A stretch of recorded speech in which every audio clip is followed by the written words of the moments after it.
ಸರ್ಕಾರ ಅಂತಂತಂದರೆ ಒಂದು ಅನುಭವ ಮಂಟಪ ಇದ್ದ ಹಾಗೆ. ಸರ್ವ ಜನಾಂಗದ ಶಾಂತಿಯ ತೋಟ ಅಂತೇಳಿ ಕುವೆಂಪುರವರು ಬಹಳ ಚೆನ್ನಾಗಿ ನಮ್ಮ ಕನ್ನಡ ನಾಡಿನ ಬಗ್ಗೆ ಹೇಳಿದ್ದಾರೆ. ಶಾಂತಿಯ ತೋಟ ಆಗಬೇಕು ಅಂದರೆ ಸರ್ವ ಜನಾಂಗದರು ಸೇರಿಕೊಂಡಾಗ ಅದು ಶಾಂತಿಯ ತೋಟ ಆಗಲಿಕ್ಕೆ ಸಾಧ್ಯತೆ ಇದೆ. ನಮ್ಮ ರಾಜ್ಯದಲ್ಲಿ ಆಗಿರುವಂತಹ ಶಾಸಕರಲ್ಲಿ ಕನಿಷ್ಠ 30ಕ್ಕಿಂತ ಹೆಚ್ಚು ಸಮುದಾಯದ ಪ್ರತಿನಿಧಿಗಳು ಶಾಸಕರಿದ್ದಾರೆ. ಕನಿಷ್ಠ ಪಕ್ಷ ಎಲ್ಲ ಸಮುದಾಯಕ್ಕೆ ಒಂದು ಅವಕಾಶವನ್ನು ಮಾಡಿಕೊಟ್ರೆ ಸರ್ವ ಸಮುದಾಯಗಳನ್ನು ಪ್ರತಿನಿಧಿಸುವಂತಹ ಒಬ್ಬ ಸಚಿವರಲ್ಲಾಗಲಿಕ್ಕೆ ಸಾಧ್ಯತೆ ಇದೆ.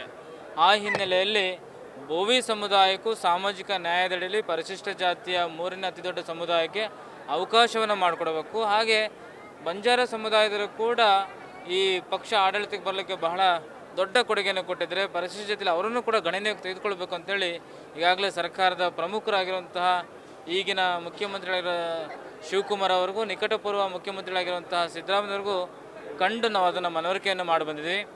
ಈರುವರು ಕೂಡ ಸಕಾರಾತ್ಮಕ ಸ್ಪಂದನೆಯನ್ನು ಮಾಡಿದರೆ ಬರುವ ದಿನಮಾನಗಳಲ್ಲಿ ಬೋವಿ ಸಮುದಾಯಕ್ಕೆ ಖಂಡಿತವಾಗಲೂ ಸಂಪುಟ ವಿಸ್ತರಣೆಯಲ್ಲಿ ಸಮುದಾಯದ ಒಬ್ಬರ ಪ್ರತಿನಿಧಿ ಸಚಿವರಾಗ್ತಾರೆ ಅನ್ನೋ ಭರವಸೆ ನಮಗಿದೆ. ಇನ್ನಷ್ಟು ಹೆಚ್ಚಿನ ಮಾಹಿತಿಗಾಗಿ ಫಾಲೋ ಮಾಡಿ ಬ್ರಿಗೇಡ್ ನ್ಯೂಸ್ ಕನ್ನಡ.